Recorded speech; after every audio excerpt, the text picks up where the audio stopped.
एक माँ ने मरने के बाद भी अपनी बेटी को इस तरह बचाया।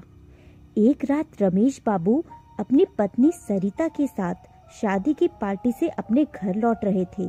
रात ज्यादा होने की वजह से कोई सवारी गाड़ी नहीं मिल रही थी, इसलिए वो दोनों पैदल ही आ रहे थे। रमेश बाबू का घर मुश्किल से 2 किलोमीटर की दूरी पर एक पहाड़ी से सटे गांव में था। रास्ते में उन्हें एक औरत दिखाई दी। उस औरत का चेहरा साफ नहीं दिखाई दे रहा था। औरत को देखकर उन्हें डर लगा और मन में तरह तरह के विचार आने लगे कि ये कहीं कोई, खैर जो भी हो देखा जाएगा। ऐसा सोचते हुए वे दोनों आगे बढ़ते जा रहे थे। एक तो रात का समय था और ऊपर से बिजली भी लगातार चमक रही थी। इस वजह से सरिता बहुत डरी हुई थी, लेकिन उस बिजली की चमक में अब उस औरत का चेहरा साफ साफ दिख रहा था।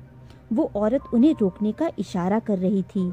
उसे देखकर रमेश बाबू की पत्नी की हालत खराब हो रही थी, लेकिन रमेश बाबू को अब लगने लगा था कि ये औरत शायद कोई मुसीबत में है। रमेश बाबू जब रुके तो वो औरत उनसे हाथ जोड़ते हुए बोली, भाई साहब प्लीज मेरी मदद कीजिए। तेज बारिश और पहाड़ी ढलान के होने की वजह से मेरी गाड़ी का एक्सीडेंट हो गया है। मेरी गाड़ी इस पहाड़ी ढलान से नीचे गिर गई है। उसमें मेरी 1 साल की मासूम बच्ची है। प्लीज आप दोनों उसे बचा लीजिए। इतना कहते ही वो औरत आगे आगे चलने लगी और ना चाहते हुए भी रमेश बाबू अपनी पत्नी के साथ उस अजनबी औरत के पीछे पीछे चलने लगे। लेकिन एक अनजान भय से उन दोनों का दिल जोर जोर से धड़क रहा था। जैसे ही वे दोनों पहाड़ी से नीचे उस गाड़ी के पास गए तो उन्होंने देखा कि गाड़ी में एक प्यारी सी मासूम सी बच्ची रो रही है। रमेश बाबू ने बच्ची को गाड़ी से निकाला तो पाया कि बच्ची बिल्कुल ठीक है। रमेश बाबू ने उस बच्ची को अपने पत्नी की गोद में दे दिया। फिर रमेश बाबू को लगा कि ड्राइवर सीट पर भी कोई है। जब उन्होंने आगे जाकर देखा तो उनके होश उड़ गए, क्योंकि ड्राइवर की सीट पर वही औरत खून से लथपथ होकर मरी पड़ी थी।